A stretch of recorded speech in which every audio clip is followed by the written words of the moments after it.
Hello mga auntie! Kumusta kayo dyan? So for today's video, i-room tour ko kayo dito sa pinag-check-in na namin na hotel. O, di ba? So ayan na nga, hindi naman kami masyadong mahilig sa staycation, di ba? Halos puro staycation yung mga kaganapan namin sa buhay. So anyway mga auntie ko, dito nga pala yan sa Intercontinental Hotel in Dubai Festival City. O, di ba? So ayan yung view niya sa labas in daytime. Actually mga auntie, medyo malapit lang yan sa bahay namin. I think mga 15 to 20 minutes lang yung biyahe, ganon. Pero maganda kasi sa hotel na to, kaya dito kami nag-check-in. Saka yung room na binigay sa amin ay perfect talaga, pack na pack mga auntie, kasi malaki. Tingnan nyo, kompleto, o diba? Pang family siya mga auntie, o kaya kung meron kayong mga special occasions, pwede kayo dito, kasi nga makakapagluto din kayo, as in kompleto sila, 'di ba?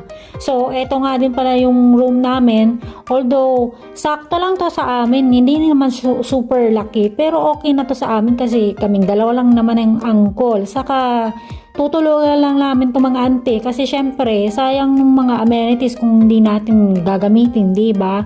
Anyway, meron nga pala silang indoor and outdoor na swimming pool dito, tapos meron ding jacuzzi. Same sa jacuzzi, may indoor and outdoor, kompleto sila dito mga auntie. Meron ding gym, saka meron ding yung sauna ata yun, basta ganon. Hindi kasi kami nag-sauna, nag-ano lang kami, swimming ang uncle, saka jacuzzi, diba? Saka hindi na rin kami nag-try mag-gym nung mga time na yan kasi nga naka-staycation lang kami dyan ng one day. So anyway mga auntie, nag-enjoy talaga ako dyan kasi nga super init na ng panahon dito sa Middle East. So, minsan kailangan talaga natin mag-relax. Alam nyo yun. Kaya, ayan, nag-staycation kami ng uncle. Saka nga pala, nagkaroon ng holiday niyan dito. I think yung New Year ng mga Muslim. So, may holiday kami dito. Kaya, ayan, nag-staycation kami ng uncle. So, ayan yung washroom nila mga auntie. Ano ba yan? Napakaliit naman ipakita. Nakakaloka. Anyway, maganda yung washroom na yan kasi mayroong bathtub. So, nakababad-babad pa dyan yung auntie at uncle ninyo that time. O, diba? Ayan, meron pa silang bukod sa blower mga auntie, may pa-weighing scale pa sila. O, timbang muna kayo bago mag budol fight doon sa buffet, o di ba? Para malaman niyo kung nag-gain ba yung weight niyo or hindi after ng staycation. Anyway, nagustuhan ko talaga tong mga auntie, itong kitchen nila ay napaka-perfect. Ang sabi ko nga kay uncle pagka mayroon na tayong bahay sa Pinas, sabi ko, ganito gusto kong style ng kitchen, 'di ba? Kasi mayaman yung atake, ganon. So ayan nga mga auntie, kompleto talaga sila. Kaya kung meron kayong mga okasyon na gusto nyong galapin sa hotel, mag-book na kayo dito kasi nga maganda, kasi pwede kayo makapagluto, ganon. Kompleto talaga sila. Meron silang dishwashing na automatic, meron ding washing machine kung gusto nyong maglaba ng mga pinagsuotan yung damit sa pagsuswimming, ganon. At meron din sila dyang gas range, kaya makakapagluto kayo, o di ba? Meron din yung microwave dyan, so makakapag-init kayo kung nagdala kayo ng mga foods, o di ba, pack.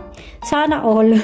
Anyway, mga auntie ko, nag-enjoy talaga kami sa staycation na to kasi nga minsan lang naman kami makalabas at minsan lang din yung may holiday dito, ganun. So samantala yun na kapag walang work ang uncle, di ba?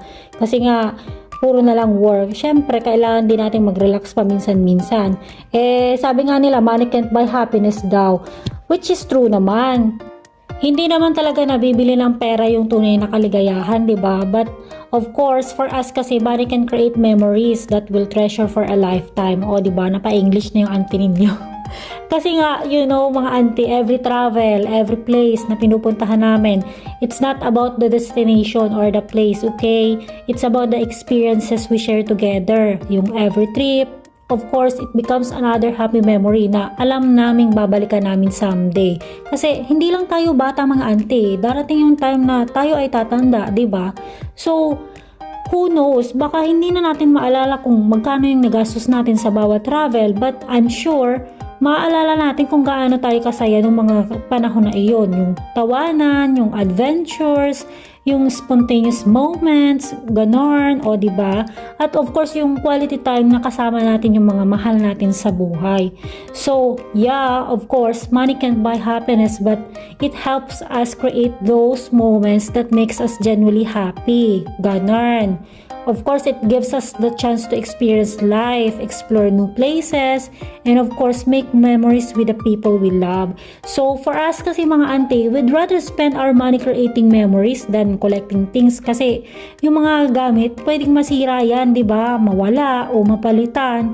Pero yung memories mga auntie, habang buhay yan, forever natin yung madadala, di ba?